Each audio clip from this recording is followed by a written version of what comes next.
ప్రభునందు ప్రియులకు యేసుక్రీస్తు నామములో శుభములు తెలియజేయుచున్నాం. ఈ దినము హెబ్రోన్ క్యాలెండర్ వాగ్దానము. నేను మిమ్మల్ని కటాక్షించి మిమ్మల్ని విస్తరింపజేసేదను.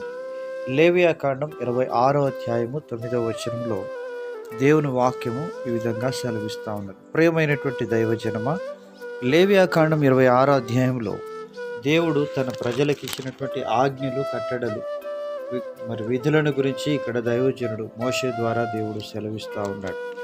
ప్రియమైనటువంటి దేవుని ప్రజలారా, దేవుని యొక్క వాక్యానుసారముగా ఆయన చిత్తమును ఎప్పుడైతే మన జీవితంలో చేయడం మనం నేర్చుకుంటామో, ఆయన యొక్క దీవెనలు కూడా మనం స్వతంత్రించుకునే వారంగా ఉంటాం.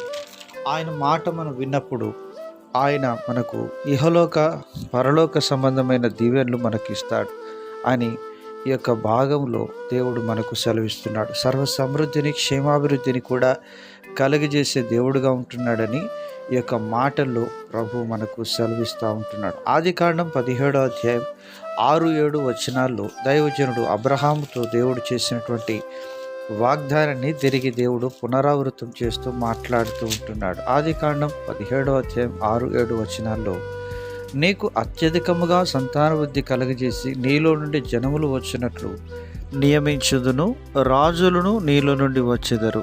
నేను నీకును నీ తర్వాత నీ సంతానమునకును దేవుడనై ఉండునట్లు నాకును నీకును నీ తర్వాత వారి తరములలో నీ సంతతికిని మధ్య నా నిబంధనను నిత్య నిబంధనగా స్థిరపరచెదనని అబ్రహాముతో దేవుడు ఈ మాటలు వాగ్దానం ఇస్తున్నాడు. ప్రియమైనటువంటి దైవజనమ, అబ్రహాముకు తోడైన దేవుడు మనకును తోడై ఉంటున్నాడు. ఎందుకనగా అబ్రహామునందు దేవుడు ఆశీర్వదించి ఇస్సాకును అనుగ్రహిస్తూ వచ్చినట్లుగా దేవుడు నీ యొక్క విశ్వాసమును కూడా బలపరిచి నీకు సంతానాభివృద్ధి కలిగజేసి నిన్ను దీవించాలని దేవుడు కోరుతున్నాడు. ప్రియమైనటువంటి దేవుని ప్రజలారా, అబ్రహాము ఎటువంటి పరిస్థితుల గుండా వెళుతూ వచ్చినాడో ఆ యొక్క పరిస్థితులన్నిటిని మనం అధిగమించి మనం ముందుకు వెళ్ళడానికి విశ్వాసమునకు కర్త, దాన్ని కొనసాగించేవాడైన యేసు వైపు చూస్తూ మనం ముందుకు వెళ్ళాలని దేవుని వాక్యం సెలవిస్తుంది. మన విశ్వాస సంబంధం గనక అబ్రహాముకు వారసులముగా మనం చేయబడుతూ ఉంటున్నాం. ప్రియమైనటువంటి దేవుని ప్రజలారా, దేవుడు మనకిచ్చినటువంటి వాగ్దానాలను మనం స్వతంత్రించుకోవాలి అంటే మన జీవితంలో ఆయన వైపు చూస్తూ ముందడుగు వేయవలసిన వారంగా ఉంటున్నాం.